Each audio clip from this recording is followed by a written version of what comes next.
What's going on, boys? It's Daddy Big here, and welcome to the new generation of the podcast. I'm super excited.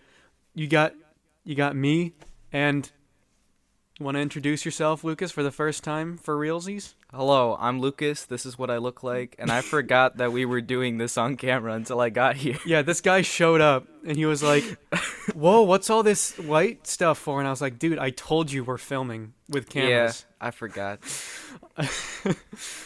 No, this literally took me like 4 hours to set up because I've never done this before. But I think, based on what we're seeing right now, it's looking clean. And I'd have to agree. this UI, that thing, this thing, I don't know where it's going to be. These things, not worthy. Anyways, so what are we talking about today? Today we're talking about legacy of self. Well, that was more of a rhetorical question. I'll handle the whole podcast. Okay. Oh, sorry. Yeah, just I'll stay in my lane. yeah, exactly. But anyway, so yeah, today we're talking about legacy of self, and you might be wondering, like, what does that mean? What does that mean, Cam? Sorry.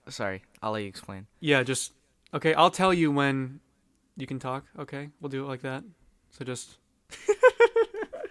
anyways, we gotta get we gotta get a little serious here. So legacy of self, I feel like is kind of it's this concept I came up with because I journal nowadays. So a lot of now like in the old school talking videos and podcasts, I kind of just came up with stuff. But now, most of the things I talk about on my channel are things I write about. I kind of write about stuff that's going on in my life, and then the next couple days I'll be thinking about it and kind of give it a topic to talk about. So this whole idea of self legacy came up over my spring break recently, where I was kind of just thinking to myself, like, how do I want to remember this break? And I think just in general, self legacy is something I'd say is like, I mean, what would, just kind of knowing, I mean, we've talked about it a little bit, like, how would you introduce this, like, what would you say self legacy is all about? Because I know you have a lot to say. Self legacy is what you remember about yourself years down the line, and it's important to distinguish between self legacy and just legacy, because I think self legacy really puts an emphasis on how you feel about what you've done rather than what other people feel about what you've done. Yeah, exactly. So, for example, if you spend a year doing a lot of different things, but you're unhappy, then your self-legacy is going to be looking back at that and just thinking that you were unhappy, while other people may think that you had a great time because you did all these things. That's the way I see it. And it's kind of like, I mean, I'd ask which is more important, like real legacy or self-legacy, but I feel, I think that's a legitimate, I think, because, I mean, like, once you die, self-legacy isn't a thing. Yeah. Like, it kind of dies with you, so, like, do you think the way you think of yourself when you're alive is more important, or do you think the way other people will remember you after you die is more important, I mean, you have to think about both aspects, because you can't always just be doing what you want to do or what you think you want to remember yourself by, because sometimes there are things that you just need to do that you don't really want to, like, I don't know, homework, stuff like that will benefit you further down the line and add to your overall legacy rather than just your self-legacy.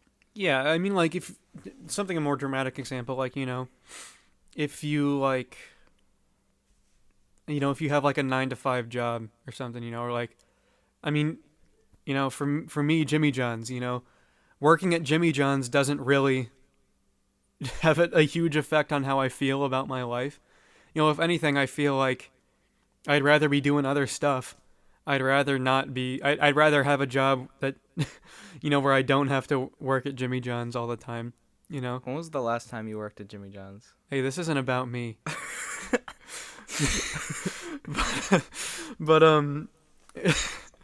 I guess, like, my point is, even though working at, like, a small, like, because here's the thing, like, I could talk about a big job, like working for, like, some big medical company, making vaccines that save people's lives, obviously that has a big impact on the world, and you should feel good about it. But something like Jimmy John's, it's like, it's a much smaller scale, it's like, I like in terms of self legacy, it might just be an oh I had to do that kind of thing, but in a small way, I'm contributing to the big machine. You know what I mean? And I guess Yeah. like as you get up to more important jobs, that feeling kind of increases. I Yeah. mean, what do you think about that whole thing? Like in terms About of work, we're talking like impact you leave on like society in terms of like production. Like so at what point do you think you can? At what point can you draw the line? Because any job contributes to what we're to the whole big machine. yeah, The whole the big the system. the society Hmm. the society. But at what point can you draw the line and say, okay, now this job fulfills me? So I guess that's just a matter of passion more than anything. But yeah, I wouldn't really be thinking of Jimmy John's as the way that I was contributing to society. First of all, because I haven't worked there in a while, yeah, and second of all, because Jimmy John's, I didn't go to work there because I had an ambition to become the greatest sandwich maker in the entire world. I went there. it's just because you want a little pocket change. Yeah, yeah. I mean, it was You a know? summer job. I wanted experience. I wanted a job. Yeah, but I guess my point is like, even like that's what I mean. Like for you, it's just a way to get some quick cash, but in a small way, it does contribute to the world. Yeah, that's true. And I guess like I might be talking about this on much too grand of a scale. I'm just making sandwiches. But you know what I mean? But like there are some shifts I've gone into where like my boss was like, "Hey man, we need someone else on the shift tonight. We're going to be busy. Can you pull up, And I'll be like, "Yeah, sure." And then like I'll like those times when my, cuz here's the thing. Who cares? I don't really care about Jimmy John's as a company or as a corporation. Like so like whenever I tell anybody that I work there, everyone's always like, "Oh my gosh, you know that the CEO like poaches elephants?" And I'm like, "Honestly, like first of all, if I quit, like me working there doesn't really support poaching elephants because if I quit, someone else is going to take my place. I'm so disposable. Yeah. And it's like to me, Jimmy John's isn't about the corporation. I could care less about Jimmy John's.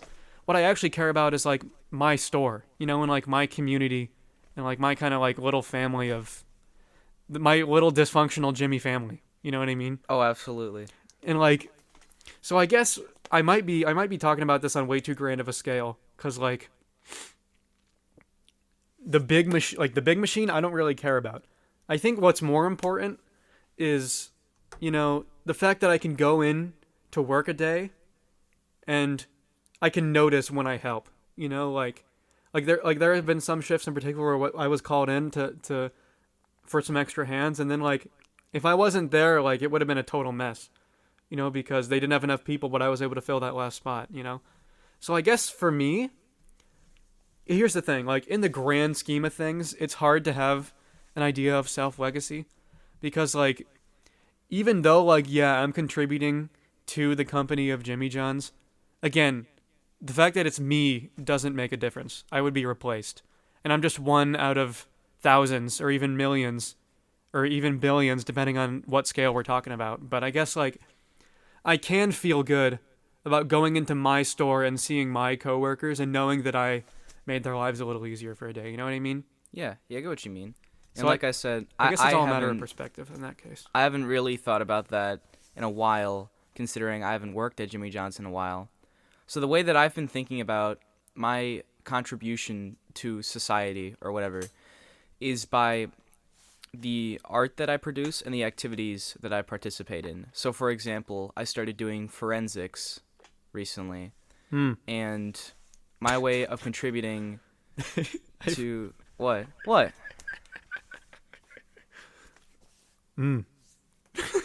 What's up? No, you were talking and as you know, like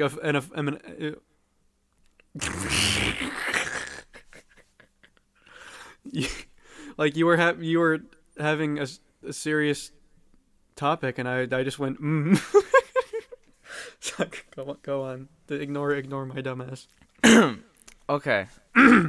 So, I started doing forensics, and I feel like that has kind of been my way for a little bit of contributing to society in the way that I'm just like learning about things that I wouldn't normally learn about, because my topic or my category is impromptu, meaning that I literally need to bullshit a speech every single time. Can he say that? You said dumbass like 2 minutes ago. Oh my god, you're so right. Yeah. No, we can bleep it out though, if we have to. Here, I'll do the sound for that. Yep. So when Lucas says a bad word, it just goes. It's not gonna happen very often. Don't you fret. This guy off camera, he's a rascal. I'm telling you. No, that is not true. Don't. He's a rascal. No. Don't trust him.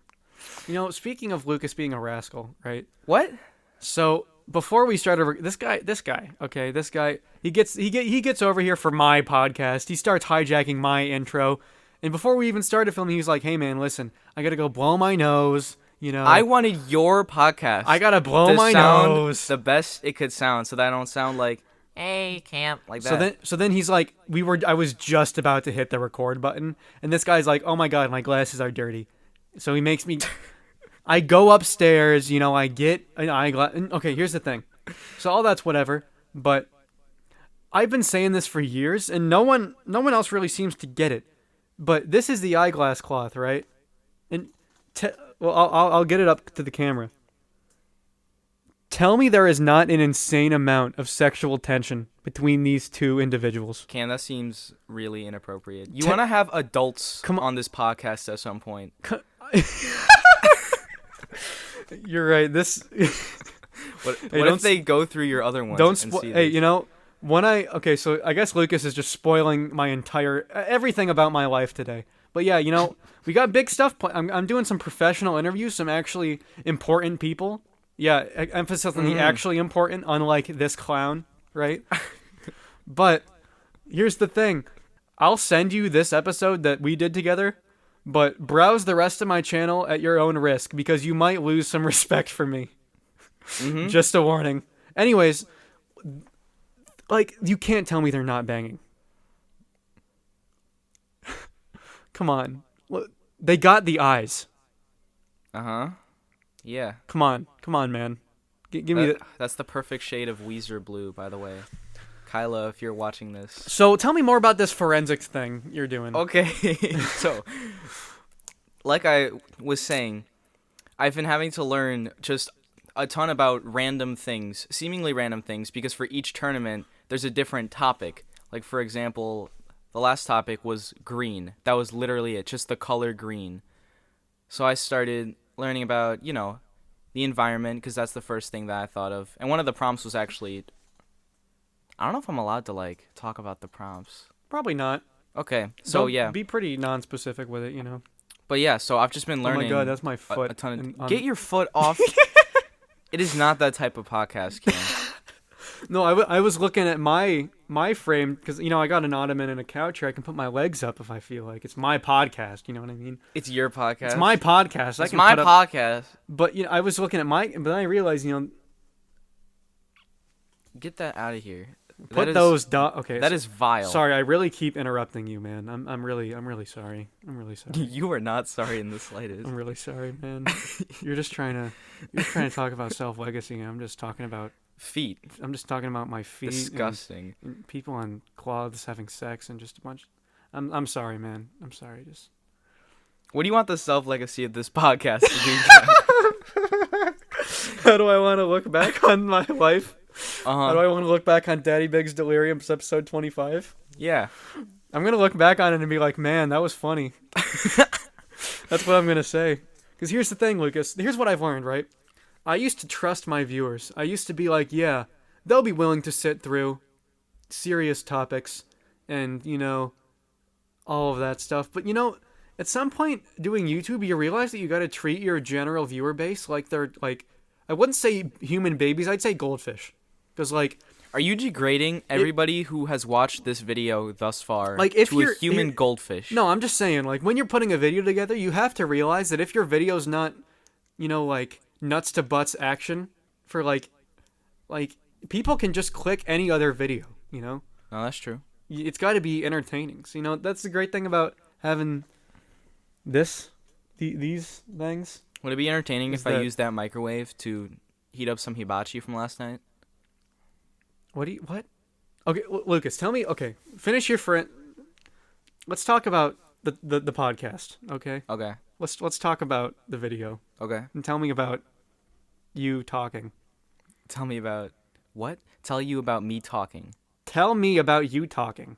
Talking for forensics? No, Talking. talking. Yes, I'm talking about. Well, that was pretty much all I wanted to say about forensics because that's like the biggest thing going on right now. I don't know why I'm so mischievous right now. I'm sorry. Yeah, I'm not sure either. I need to rein it in. I think it's just you. You're just getting me a little riled up.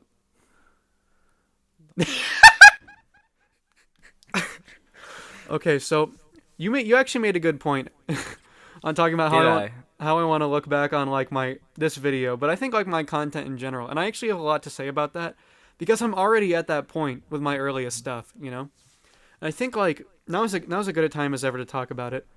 If you haven't noticed, well, the past few months I basically didn't upload anything, but I was uploading the same kind of stuff. But now I'm gonna upload like pretty much as infrequently, but all my videos are gonna be bangers. Okay.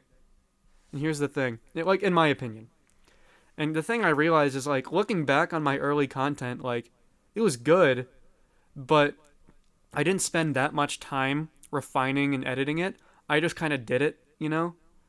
And so now like everything from planning to filming to editing is going to be so much more in depth now. And the reason why is because like I realized that looking back on my early videos, like yeah, I'm proud of them, but I wouldn't really want to sit down and watch one of my early zombies videos because they are pretty slow paced and not that well put together sometimes. But like, so my goal now, my goal has always been to do this for fun and make stuff that I like. But moving forward, I want to every single video I release, I want to like even after doing everything to work on, I want to be able to watch it and like it, you know? I want to be able to look back on and remember every single video I made. Like I can't tell you every video I made from like out of like the first 50, you know? But like I want to be able to look back like at the end of 2023 and remember most of the stuff I did. Like I just want to have a higher level of care put into every little part of my videos and every individual video, you know? And I know that's going to totally kill the momentum because YouTube is a whore and needs you to upload really often if you know you want to get any sort of like momentum in the algorithm. But I don't really care, man. Like I'm not doing this to make money. I'm not doing this to get a million subs. I'm doing this for me. And a decade from now, I want to be able to watch this video right now. Yeah, you watching this video right now, and be like, man, I remember that. That was awesome. You know. And like I just can't say that about my early stuff. So that's my goal moving forward. And that's why I've been like, you know, I'm just kind of trying to reinvent the quality, you know? And just because I want to. Not it would be probably more I would be more successful if I pumped out 5 mediocre videos a week, but I'd rather do 3 or like 1 to 3 really good videos and not have to put myself on a schedule. Like for the first month of content I made, I uploaded every day. And yeah, it was summer. But still, like the corners I had to cut to upload a video every day, like with the standards I have now, that's just never ever gonna happen again. It's just like was a one-time thing. You know what I mean? Yeah. So, I mean, like, what do you have to say about all that stuff? Because I mean, this is all just creative stuff, you know. But I feel like, I mean, it's the same thing with my music or like anything else I do.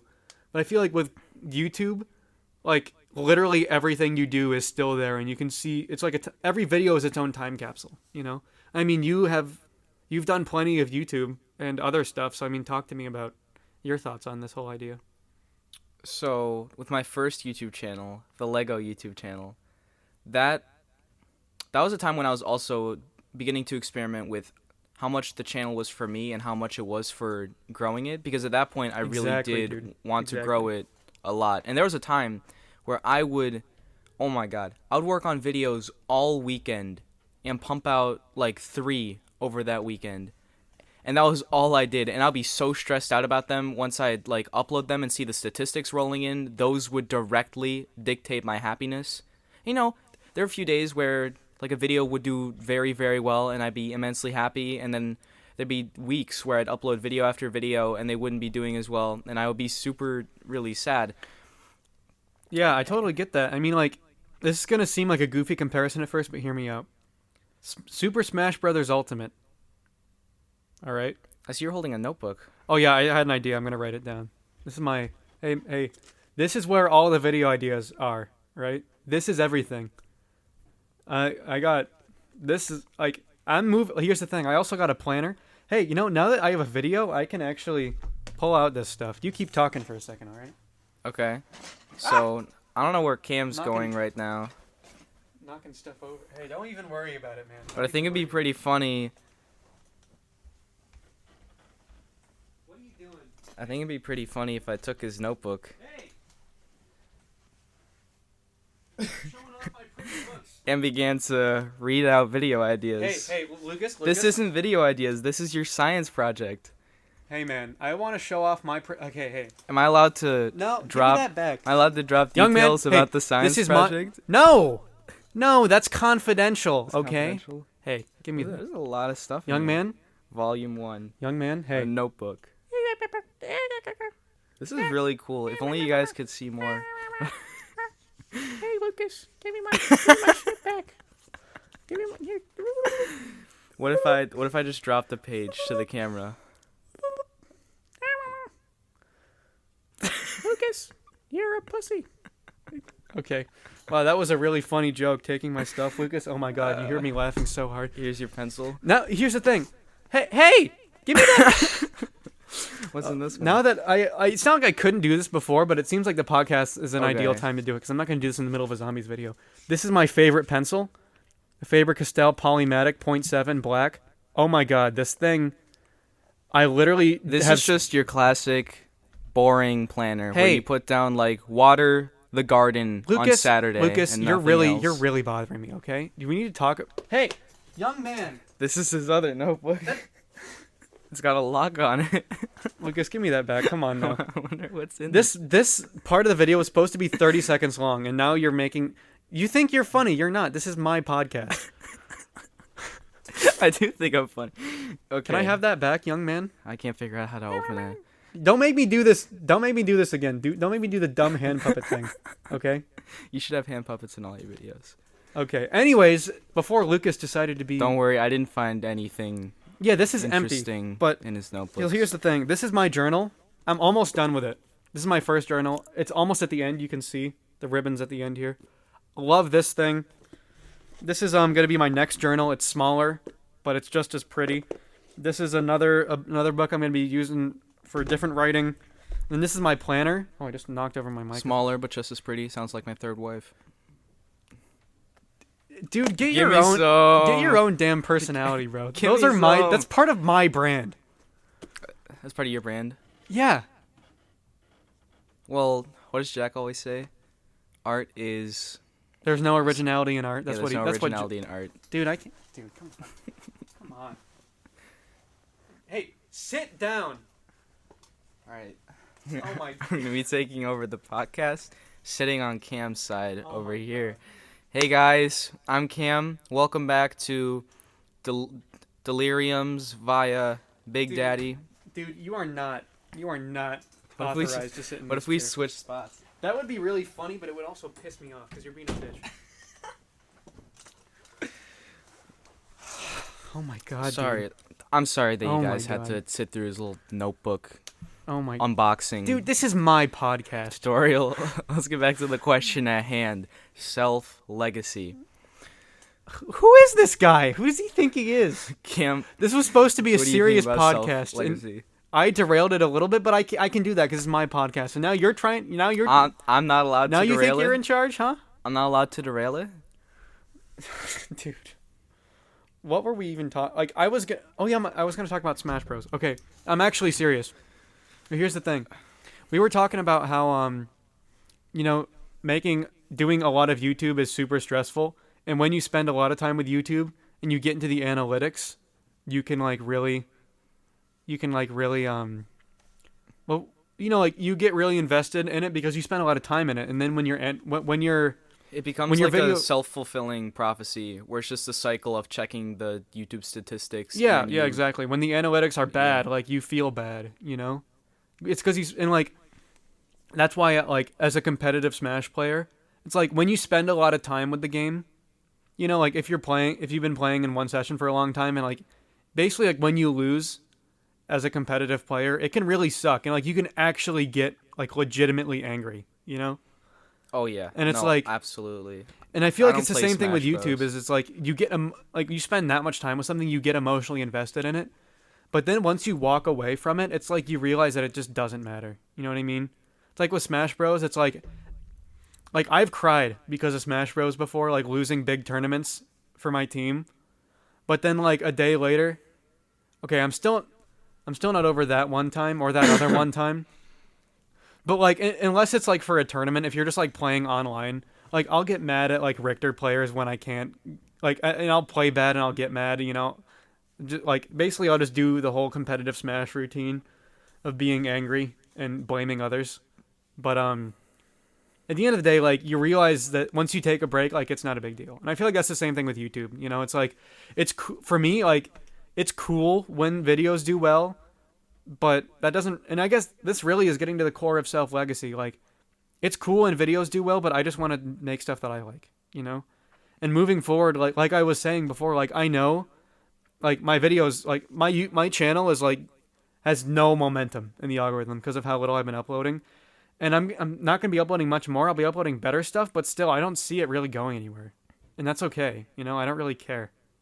But I guess it's the kind of thing of like, if you check the analytics enough and spend enough time, you'll start to care. You know what I mean? So I guess it's just you just got to be careful and keep things in perspective. Well, yeah, I mean, back when I had the Lego channel, that was something that I had to figure out. And then at the end, I mean, I just stopped uploading it. I stopped it. But with the new channel, the record overhead production channel, that's where link in description. Go check out check out our shit. Link in description. That's like the Lucas might decide to finish our second film. Hey, this goes to the whole point of Self Legacy. Because listen, I've uploaded 3 videos to that channel, I think. Yeah. If I cared at all about that channel getting subscribers or whatever, you know, then I would actually post videos. But that is just a place for me to put my films once I think that they're good enough for the public to see. Because I'm spending months on these. Paperboy? Name drop? I think we've already dropped the name. Yeah, and like a million years ago on one of the podcasts Paperboy nobody cares about. Is going to be finished Gen for Zero those of you podcast watching at home. This is the what? Paperboy? Yeah, Paperboy. I recently started I love that movie. Actually editing it. Like, we were just filming it like the last time. The last time we talked about Paperboy, I had not done anything with the editing, but I started to, and it looks so good, and I really want to finish it. No, sorry. I am going to finish it. Yeah, you better. I am. Because I wrote an overture for it, and it's really cool. You did, yeah. Yeah, Cam's been writing the music. So yeah, the whole point with that is that my self-legacy is going to be that I worked insanely, stupidly hard on this one movie. Literally, it's going to have taken me a year by the time I'm done. And when I upload that to YouTube, even if not that many people see it, because the channel has 3 videos and it has no momentum, like you said, in the algorithm. Yeah, being consistent is super important. And, like, you can make... Yeah. But also, like, there's, like, 2 extremes, right? It's like, if you upload that little, every single video you make has to be a banger, you know? Like, if you upload like every day and you have some mediocre stuff, that's whatever. That's the best way to make money. But on the opposite extreme, I feel like some people, like, for example, Summoning Salt, which many of you, being gamers, may know. I don't think you I also hope that Lucas. You know Internet Historian, right? Yeah. Well, no, actually. I've heard the name. I've never seen. He also makes gaming videos. He talked about several games. What I mean, like, purely, like, video essay type YouTubers. Like, I'm going to shout out, like, Awesome Sauce, who's a Smash Melee YouTuber, who uploads, like, 4 times a year now, and Summoning Salt, who uploads, like, twice a year. But I've literally seen all of their videos 5 times a piece. I'm not even exaggerating. I just rewatch them over and over again because the editing, the pacing, the content, it is so perfect. Like that, like, I want to be that, you know? Like, I want to know that, like, every single video, and, like, here's the thing. Because of the type of content I make with podcasts, and especially the talking videos, they're not all going to be, like, high quality in the way that, like, Awesome Sauce's videos are, but I want to approach that level. And the thing about those YouTubers is that like, for example, Summoning Salt, he makes content about speedrunning. And even though he uploads like only 6 times a year, his stuff is so good that like he gets ad deals on his and millions of views on each video. But also like those type of creators, like video essay creators on Patreon, like they're making money. They're making money because people love their content so much that they're willing to pay them every month for a video every 6 months. So it's like, and here's the thing: since I don't want to make money, there's no point in just uploading a bunch of garbage because I want to make No, videos I'm really absolutely. proud of. And like theoretically, I would be the kind of YouTuber that just gets money from Patreon and stuff like that. If people really like my stuff, like that would be the goal. But I feel like anywhere in the middle, like if you're not uploading that often and you don't have content that's good, then if you don't have content that's good, then you're just going to be dead in the water, So that's like, for me, I am not able to sustain uploading very often. I just can't with everything else I have going on. So that's why I'm transitioning into every video having way more care put into it.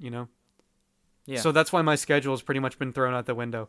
And like January through March, I was just busy with life stuff. So I just couldn't really do it. But now we're getting into it. So, and in saying that, it might still be weeks until the content I'm making right now even gets to editing. So, that's just how that's just how it's going.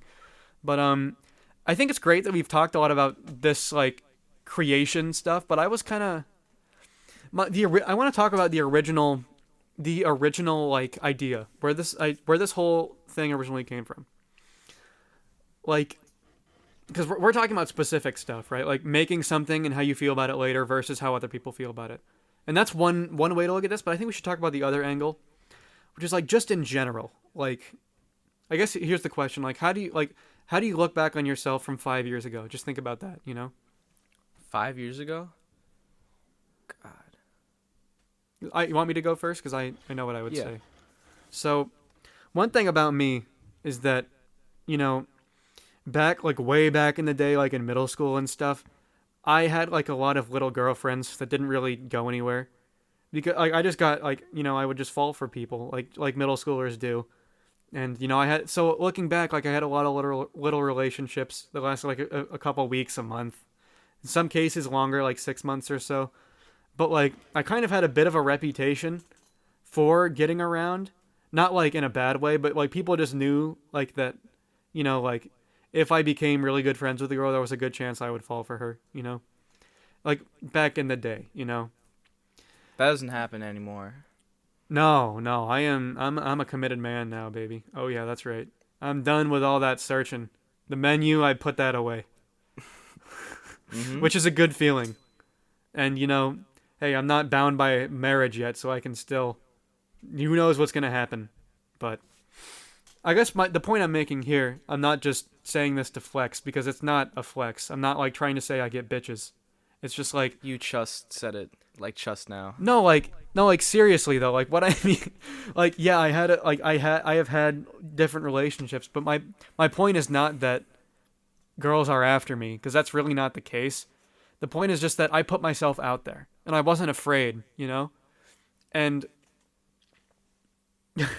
and like honestly looking back, like it's like kind of frightening how bold I was at that age, like I would just do shit and just like text, like you know what I mean, like No, at that I know what you mean. at that age, like you're just unhinged, and like really I was kind of just a simp, if we're being honest.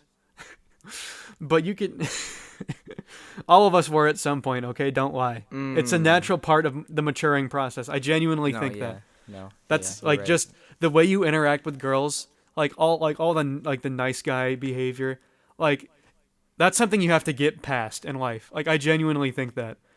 And and the sad part is just when guys are still getting past it into their 20s. But that's beside, like when you're in middle school, like no one knows what to do. You know what I mean? Mm-hmm. But all that Middle all that school is just like a melting pot for everybody to get through the worst stage of their life. exactly. And like for me, I just experienced that through relationships with other people. Could I get a chocolate egg? I brought some. Sure, man. Or should I eat it after? No, I'll go get it. Can I? You know what? Hey, look. Well, I think we've already. You know what? I don't need him to be here to finish what I'm talking about. We'll get chocolate. Oh, you have him right there. Okay. I thought you were gonna like go like to your car or something. No. You know what? You can have one while I'm talking, and I'll have one after we're done. This guy. This guy thinks it's his podcast. But anyways, so like, I guess, kind of the point I'm getting at here is like, man, you see this? Your whole chocolate egg thing got me distracted. What was I talking about? Oh yeah, I was talking about getting bitches. No, not really. Is that what you want to rename this episode of the podcast? No, I already explained that I'm not getting. You know what? I'm not gonna convolute my previous statements. What I said before stands. But no. So like, I put myself out there, and I guess like, here's the thing. With relationships, I always set myself up. Like my mentality was always this: if I like a girl in middle, like at a middle school level, like I could either not do something about it, or I could do something about it and have all these catastrophes occur, because there were catastrophes. Believe me, that stuff got bad sometimes in general. Just like we're not gonna get into it right now. That's between me and God. You know what I mean?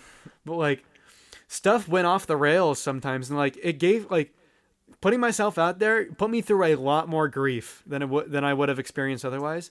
But not only did I grow as a person, but also like I set myself up to not have regret, you know? And like there were relationships that I should not have been in, you know? Like realistically speaking. But looking back, I don't regret it because I put myself out there and I did something, you know? And like it's the same thing I have with traveling now. You know, traveling gives me anxiety. I don't like being away from home at all, actually. But the last few times I've traveled, now that I'm older, you know, it's like I just don't want to think like in the future. I don't want to have those regrets. You know, it's like the song "My Way" by Frank Sinatra. You know, it's like regrets I've had a few, but then again, too few to mention. You know, like that. Like singing. The reason why I can sing that song at such a young age, before I've really experienced life and still really feel the lyrics, is because like I've been so focused on not having regrets. And I know you feel the same way. We just approach it differently, you know? Yeah. I mean, do you have any examples or anything to point to on that whole idea? Because I feel like that's what set, like, looking back on 5 years, like, yeah, I was cringe as hell. But, like, I have some respect, you know? Like, I feel like that's ideal. Looking back and, like, if you don't look back on yourself 5 years ago and think you were cringe, then you haven't grown enough. But if you don't have respect for yourself, then you were also doing something wrong back then. But because I have respect for myself, I feel like, you know, I've just grown. So I look back and I hate myself. But also, like, I have respect for little Cameron. You know what I mean? Mm-hmm. Like, so, like, how do you feel about looking back on your life 5 years ago? You know, 5, 10 years. Like, looking back on middle school. Like, you know, was that time. Or just whatever. Just give me an example. It's your turn. You know? Well, in middle school, I basically just did whatever I wanted to do. I had this friend named Noah, and we would just do all this stuff together, mostly like drawing. That was when I was really into drawing. And I remember after school, I'd just go to his house or he'd go to my house, and we'd just draw for hours. And he also introduced me to, you know, all the Marvel movies and stuff like that. So when I think back in middle school, I probably wasn't as forward as you were. Like my first relationship started in 8th grade, but at the same time it was like really rough because I also had no idea at all what I was doing, but it was very, very necessary for it to happen for me to know what to do better now. And Exactly. I'm glad that it happened. If I didn't have those, like, those little handful of relationships, every time I learned something different about myself and about what I want out of a partner, you know? Yeah. And that's why, like, when I have kids, like, some parents are super strict and like, no, you cannot talk to, you know, like, what like, in my case, like, my parents could have been like, no, you can't talk to girls. You can't have girls over until you're 16. And some parents are like that. But for me, I'm glad that my parents, you know, would let me have my little girlfriends over and let me have these relationships because I learned so much. And, like, for when I have kids, you know, if we lay the pipe at some point, you know, between you... I just looked on. I can see both of us, and I just looked. That's gonna be gold. Anyways, so assuming I lay the pipe at some point, you know. Keyword assuming. Assuming. I mean, well, no, I should really say when. because No, you should I'm, not I'm a really say goddamn when stallion. assuming But, was the correct word. But no, like One time at lunch, Cam said, "I'm a stallion," and everybody at the lunch table started laughing hysterically. and how does that make you feel about yourself? Huh? How Pretty how does good. your self legacy? That's pretty good. It was really funny. Yeah, it was pretty funny. Bro, even your girlfriend laughed. Yeah, she did. But hey, if we're not uptight about that kind of shit, you know, and I feel like that's how it should be. Mhm. But speaking of not being uptight, like, you know, if I got a couple of little daddy smalls running around someday, it's like, you know, it's like I'm not gonna like I want them to go out and have those experiences. And obviously, like, here's the thing, I feel like once your kids reach a certain age, as a parent, you need to let them live life. You know, like let them make their own decisions and like mess shit up. As long as you're there to make sure they don't do something really bad. Like I feel like that's what a parent should be. Like obviously, you know, like there needs to be limits, of course. Like you make sure your kids aren't doing anything stupid, but at the same time, like especially like once your kids turn like 18, like they'll still be living around the house, but like you gotta let them live life and like still be there to guide them and give them advice. And like my parents raised me in a way where like they're like, hey, come talk to us if you need help with something, you know? And like that's how it should be, you know? What I want to be to my kids is like a guide for them. You know, and like someone they can I know a lot of kids don't talk to their parents about anything, you know? But like I want to have the relationship with my kids that I have with my parents where like my kids will be able to go off and have their own life experiences, but when they come home, they will first of all they'll actually tell me about it, but also they'll actually care about my advice. And obviously as a teenager, that's kind of complicated because you want that independence before you should have it, and that leads to a lot of craving your parents' approval but trying to act like you don't care about what they say. But like once you get past all that, it's like I feel like you know you want to look to your parents as like a guide in life, not as like some authoritative figure, you know? And I feel like that's I mean like you were raised European, you know. I feel like that's I kind was of raised European. yeah, you grew up in Europe, you know, Like, and I mean, a little bit. but I mean, I just feel like that kind of mentality, from what I understand of being more of a guide for your children and letting them live life, is kind of more of like a European thing.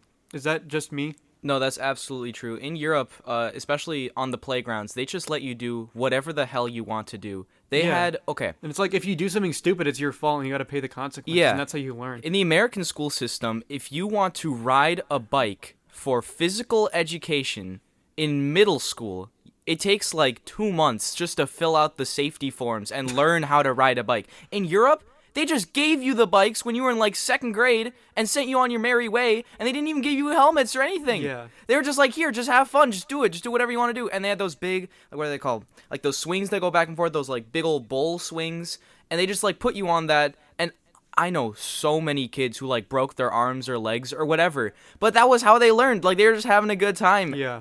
I feel like, I mean, obviously. I approve heavily of the European system of teaching kids to grow up because they made us very independent and they helped us learn the consequences of our actions via that sort of stuff. I feel like the American culture surrounding the raising of children is really weird.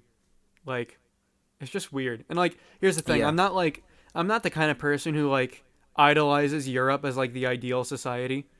I just think that particular element of it, the more European style of like raising your kids, I just think it makes more sense, and I just think it's more effective. And I mean, the American public education system is just a total shit show. Everyone knows that. And it's so unbelievably prehistoric in like how it's designed. It's really dumb. But that's a different podcast. But so I guess like that's another element of self-legacy is like that one of the most important legacies of all is the impact you leave on your family, you know?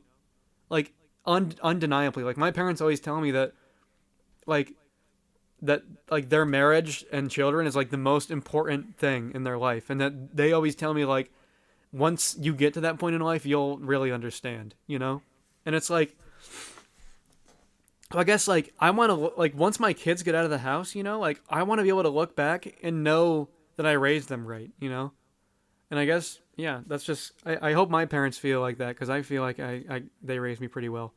But Yeah, and I guess kind of circling, that's like two different perspectives on it. And I guess the third one is truly the original thing, is just like looking back on one specific era of your life, which I guess we kind of already talked about. But like for me, this whole idea came from, 'cause I was journaling, because, I got my wisdom teeth out during spring break. So the first week was pretty lame, if we're being honest. But then I was just thinking to myself, I was asking, like, is the ideal spring break like a time where you get a bunch of stuff done for yourself? Or is it a time where you just don't really do anything and just kind of relax and really take a load off? Like, what is the better ideal for what you... And I don't think you really pick one or the other. I think it's both. But I guess, like... Because here's the thing. I feel like for me, I go through different phases in life. And I mean, I know you do too. Of working really hard on one... I mean, like, self-legacy, like, the way you think of... Like, here, I'm just going to say this and you'll immediately know what I'm talking about. January 2022. Yeah. Like, you know exactly what I'm talking about when I say that, Yeah, because, okay, this was something that was really, really heavy for me last year, and this year I started feeling it less, and I was trying to force it, but that was when I realized that you can't force it, and what I mean is eras. Like, I'm talking about specific eras that I can remember in my life, and I'm talking about mini eras, not like years. This is exactly what I mean, yeah. But I can remember every little era of 2022 crystal clear, and I can associate it with different music, with different colors, with different images. Yeah, it's because you were so intentional about crafting these in your memory, Yeah. So January 2022 was when we made Lee's Carnival for an English class. And when I think back, I think of the cold, the snow, going bowling, editing that, you going to the class to watch it with me. All that great kind of stuff. And then moving on, February through March, for me, I was thinking about a girl. Like, that's what I think about. And then April, I think about Solace, because that was when we made April. What? I think about Solace because that was when we made Solace, was in April. And that's just a whole nother thing, because that was a huge project. And then May going into June, that was the end of the school year. And then the summer for me, all I can think about is working at Jimmy John's, because that was amazing.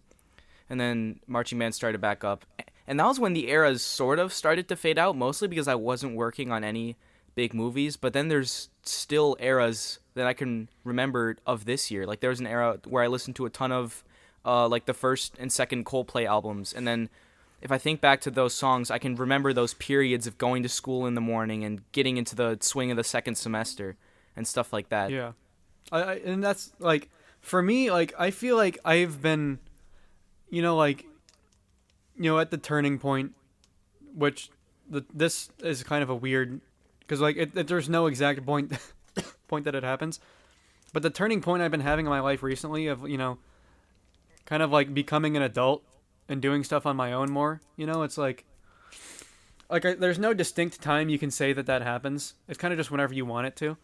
But it's like, I too, like, can, like, for example, like, I distinctly remember the feelings and sights and sounds and images of starting my YouTube channel, or how I felt about any big music project I've written in the past couple of years, And it's like, but my memory isn't the most clear, so I feel like having my journal, besides the fact that it's really relaxing and just really rewarding to write like that, and I'm getting a new fountain pen. I'm just gotta flex real quick. I bought myself a fountain pen, like a really nice one. Not like something ridiculously expensive, just like a nice, not something too showy, just nice. And I'm just really, it's gonna make me want to write even more. And I feel like, like, at the end of all my journals, I'm gonna start doing this thing where instead of filling the journal with entries to all the way to the end, I'm gonna just leave a couple pages blank. And then years from now, I'll reread the whole thing, and at the very end, reflect on it. Just write like a date. Like, I'll write the date of when I wrote it, but like looking back on, like, summarizing, because every little journal, this is what I love so much. Besides the fact that it's really cool that someone could get a detailed perspective on my whole life, like my kids or my grandkids could pull out these journals and like find out who I really was. I think that's cool, But also, it's mostly just for me, because I'll be able to look back and just have an insane level of nostalgia for looking back on all these different periods. Because that's what my journal, like, here's the thing, like, Lucas, took my notebook, which which is where I take notes on stuff I'm working on, and like this is part of my life story. My planner is another part of my life story, you know. And but my journal is really like what at the end of the day, what I write about is what happened today, you know.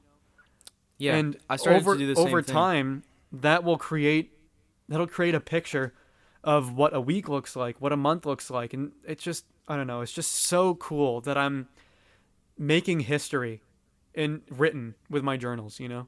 Yeah, I think that when I was talking about the eras that I experienced last year, a reason why I remember them so well was because I was so focused on one thing at one time. But this year, because I have so many things going on, I also started to write down everything that happened in one day. And it actually started when I had a really good day. I remember it. It was a Mhm. Saturday or a Sunday, and I was hanging out with some friends. We were playing, I quote, shitter baseball, which is just like baseball, but there's four people.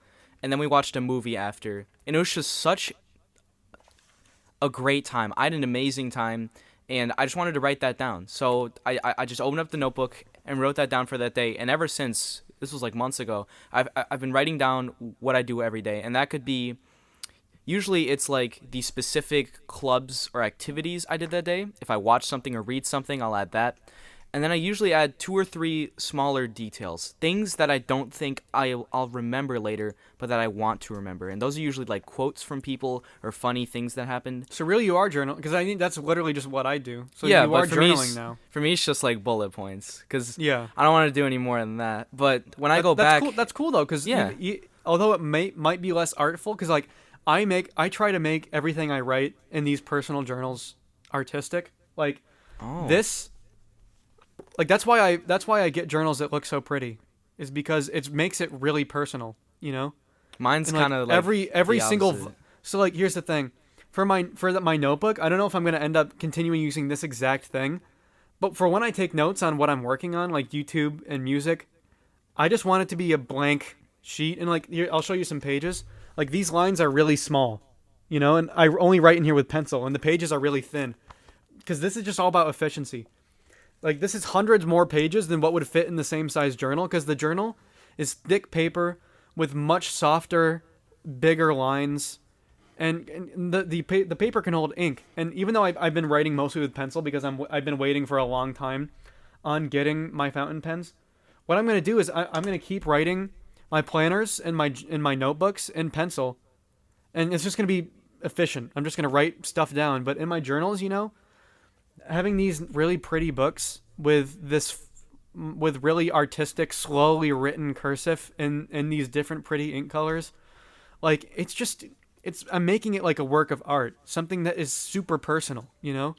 And Yeah, that's why I get in like spend way more money on those journals and on the pens, is because, and especially since it's ink, something about it, besides the fact it's just way prettier than pencil, it's more special. It's just something about the thought of ink being permanent, you hmm, know? yeah, Something about like every little stroke of a word I lay down is like written history, and there's just something so special to me about that, you know? And it's yeah, written history absolutely. that's just for me. So I guess at the end of the day, I've really discovered the meaning of self-legacy through writing. And like the fact that I did anything in life without writing about it years ago just baffles my mind, because like I remember stuff but not that in that much detail, and now every single day will be its own little time capsule, you know, and it's just so special to me Yeah, to have absolutely. that. Yeah, that's the same thing that I've been thinking about of And keeping a day as its own yeah. individual entity that you can think back on and not thinking back at your life through months or weeks, Yeah, cuz but like specific if days. you don't journal, it's like everything just kind of blends together. But I Exactly. feel like like for you, like it's not as artistic of an endeavor, but you write stuff down every day, and I feel like it gives you such a new perspective on life, because every day I wake Yeah. up, I know, like today, like literally I woke up, I got good sleep, I got out of bed, and I literally said out loud to myself, this is going to be a good day, which is something I don't usually do. It was kind of just happened. But I literally just said to myself, I was like, I know, like, because I had a general plan, I was like, I know this is going to be a good day. And I feel like every single day becomes more special when you write every day, you know, because Yes. it gives like you said, it gives every day its own identity rather than just everything kind of blending together. So I guess Exactly. like those smaller eras, because every day becomes its own little era of something you do, you know. Yeah. So I guess really, this is kind of getting to the core of self legacy here, and through writing, which I think is really, really, really cool that we got to this point, you know. Yeah, and I wanted to talk a little bit about the way that I use my notebooks because I don't write as artistically as you do. Usually, if I want to express myself artistically through what I'm feeling, I'll go to something like film, or I'll like write a screenplay or write some poetry, or actually something that I've started doing is like rewriting song lyrics, but with Mm-hmm. stuff that applies to me specifically. Like I rewrote Clocks by Coldplay, but with stuff that just I was feeling, which really helped. So the planners are more of a way of organizing it in a way that I really love, and that's in just the hardcore planning, organizing way that I usually have to do when I'm planning a film. Like I have all these notebooks that I use for making films, and I'll write down locations and actors who I need and props and stuff that I need to remember. And just the way of doing it like that, I don't know, it's more of kind of like an office notebook, like something that you can look at as a planner, and that just appeals to me more specifically. And I know Yeah, that yeah, for sure. writing artistically appeals to you more. Well, I guess like for you, here's the thing. Like, I have lots of different creative outlets. Like, but my main creative outlets in life are art, music, and YouTube. Right. Yeah. And none of those, all of those have a layer of like not artificial. Like YouTube has artificiality. Music, it's impossible to fully express a complete narrative in the way you can with a film. And art, I don't make that kind of self-expressive art. So for you, making a film can be like a complete expression of something you're feeling, you know? But for me, I mean, music can in the right context, but putting it into words is different, you know? So for me, you have like writing song lyrics can work for that, which I don't do as often or about I write song lyrics usually about love, not about my like personal internal reflection. So like for you, you can define your life into huge, like big ideas and make films. And you also have the small ideas that you write about, not like, but I'm talking about like an artistic perspective. You take big ideas from your life and make films and like song lyrics. And for me, the way I get that artistic expression of my own personal life is through the journals.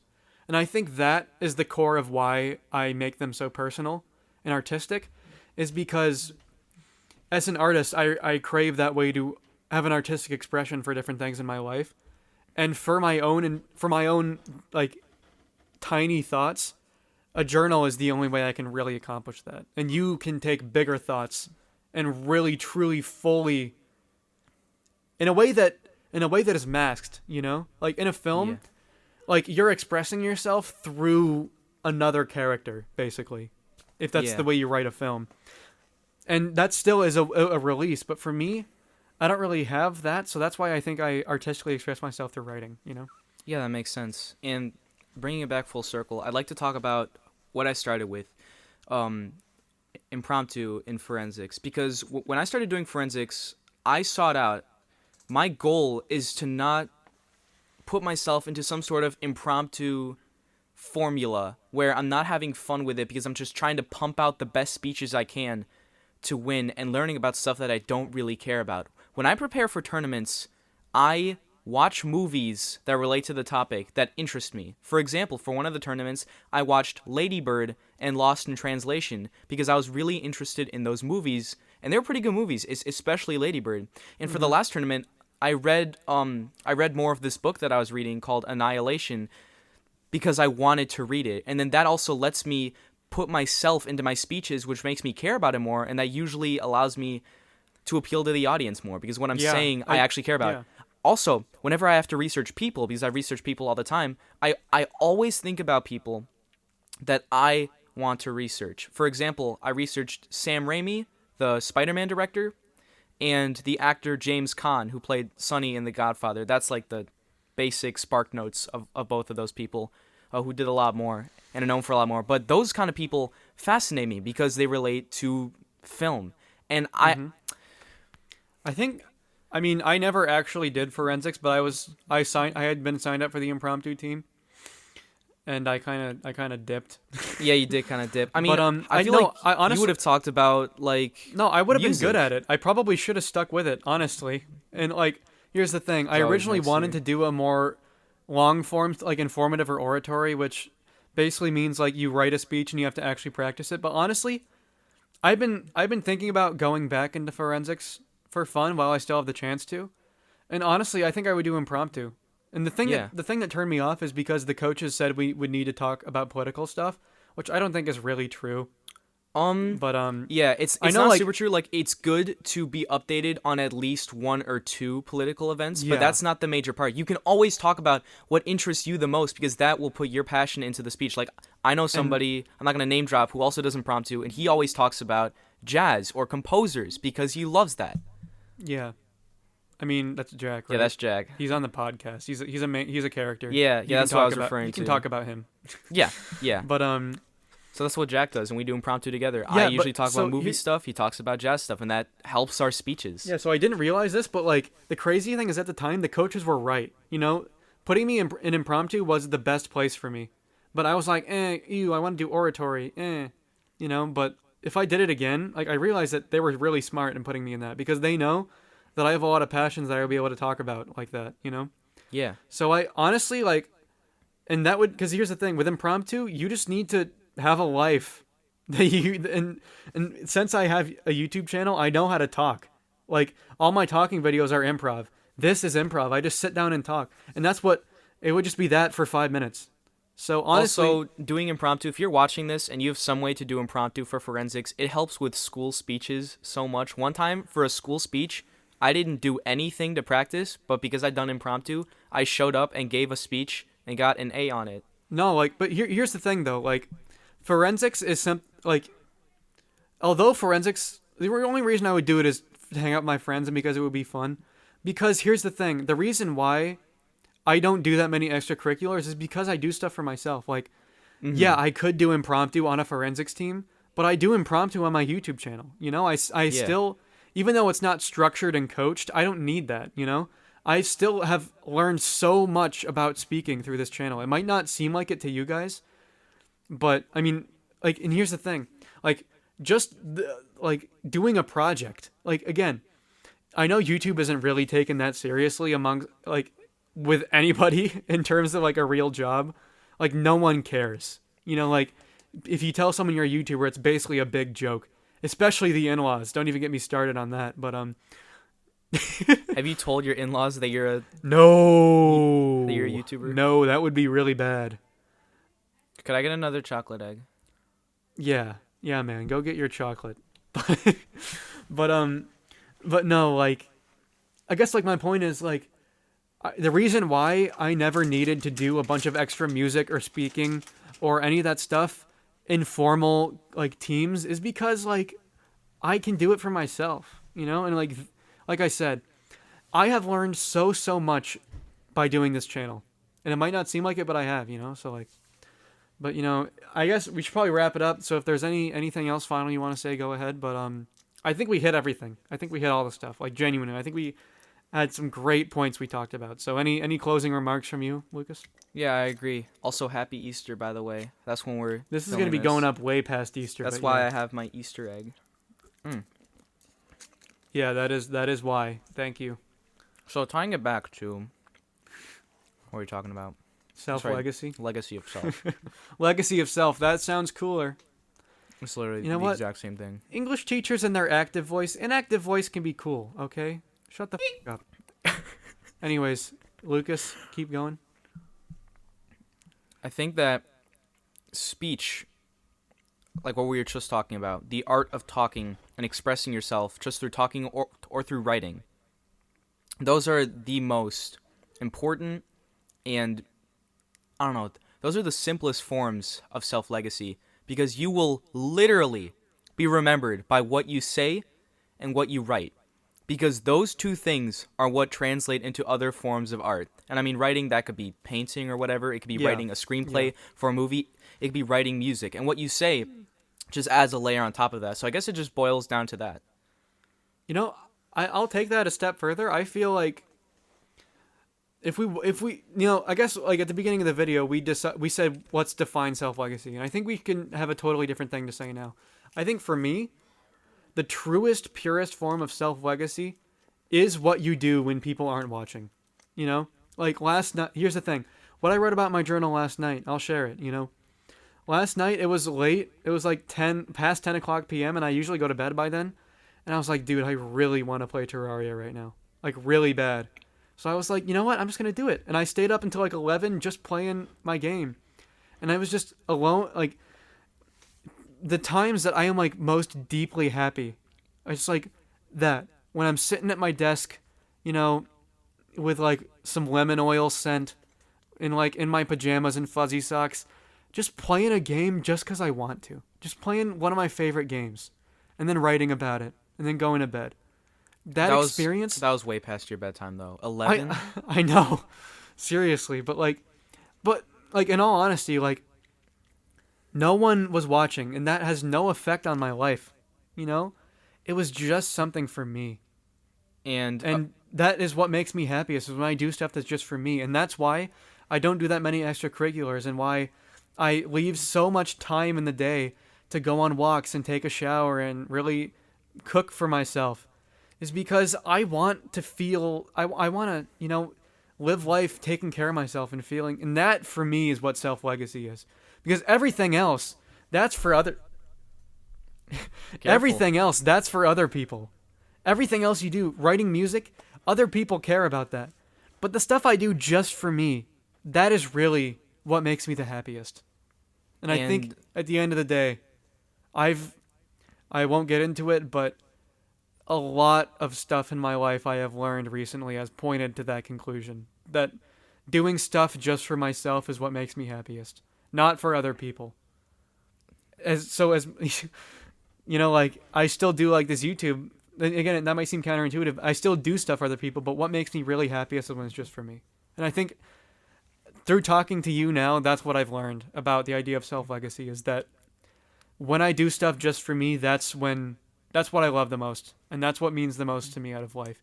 And when I die, that is what I will think about. Not the music I write, not the videos I make, the stuff I did for me. No, which I think agree. is a big progress because I would have said differently a couple months ago, you know? I agree. And I'm going to talk about something that I've been doing recently just for me, just briefly, but also for me, something that reaches that same kind of personal level is doing something with just one other person. Like doing something with just one of your best friends that is just for the two of you. Like, for example, last night, after the forensics competition, Jack and I drove home on the bus and watched Whiplash together on my phone. Because we both love like music and jazz and film, and it was, I don't know, it was just such a cool experience for the both of us to just share that memory of watching that movie on the way home. And then when I got home, I finished it just for myself. Dude, you make such a good point because I feel like there's like literally self-legacy where it's just for you, like what I was just talking about, and then the next step up, which is not quite as personal on an individual level, is having those experiences with your friends. And like here's the thing, like a perfect example, these podcasts, we have great conversations and like things come out differently because there's the pressure of being recorded. Yeah, so like for sure. But like this is the kind of stuff you and I talk about anyways, you know? Yeah, pretty much. I mean, And, I like- remember this one time we were doing this double date at my house, and Cam got over first, and we were just like hanging out in my room listening to music. Dude, Just- that was just so awesome. We were just I talking remember for that like exact hours. time. Yes.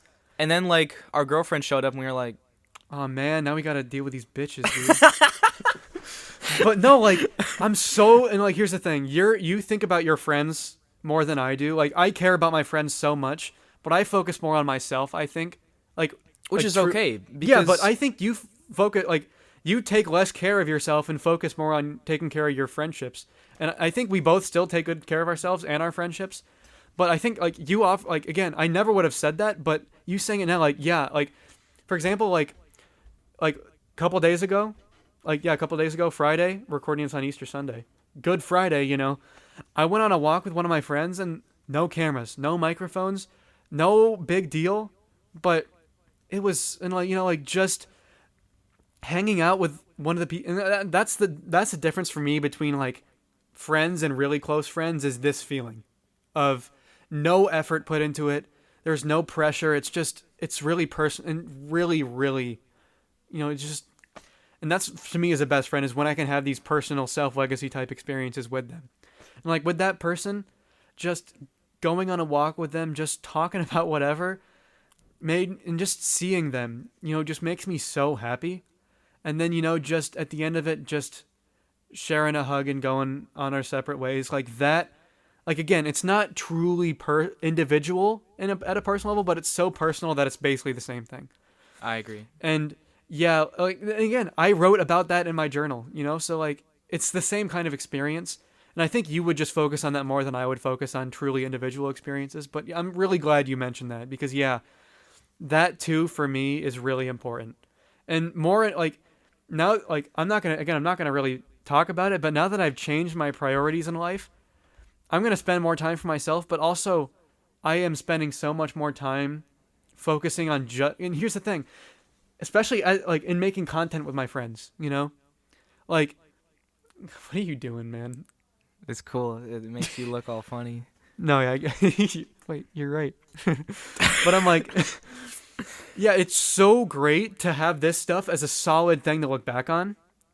But like, like with some of my friends, like for you, like we hang out like every other week and talk, but like for some of my friends, we're like, the podcast is one of the only times I really get together with them because we're so busy and I'm not like, you know what I mean? Like for me, like I feel like when I do something like this with someone, I there's an obligation to do something off camera with them. You know what I mean? Like just because I want to, not even about how good our friendships are. It's just like, if it's been like months since I've seen someone outside of school or work or whatever, and like I get together to do something like this with them, then I want to just hang out with them too, Yeah, and that's why last year we kind of discovered the magic of just going to like little coffee shops with one person and just getting to talk to them. And we've done that quite a few times with different people. Because when our friendship first started, like we mostly just got together. We mostly just talked about films and planned our films and made our films. We never just, like, literally, like, after we went to the film festival, right? Yeah. And I came over to sleep over at your house that night. That was the first time in months we had acted like normal friends. I think there's nothing wrong with making stuff with friends, but, like, the friend I went on this walk with on Friday, like, I talked to them about a walk on a week before, and I was like, hey, listen, like, you and I are close enough. Like, if you want to be on the podcast, you could, but honestly, between you and me, like, I don't want to have our friendship be online at all, And it's the same thing with like my girlfriend. I will never ever, the people on this YouTube channel or anything else, like she will never be seen at all. I will never mention her by name or anything because that's personal. And like for you and me, it's okay it's okay for our relationship to be out there. But there's still artificiality to it, We still have our own individual friendship, but for me, something else I've learned as I made more content with my friends is that I think it's really important to have friends that I don't make content with ever, And I am really like those connections are really important to me, So yeah, I think we should wrap it up. It's been literally an hour and 10 minutes. That's a good idea. I really gotta piss.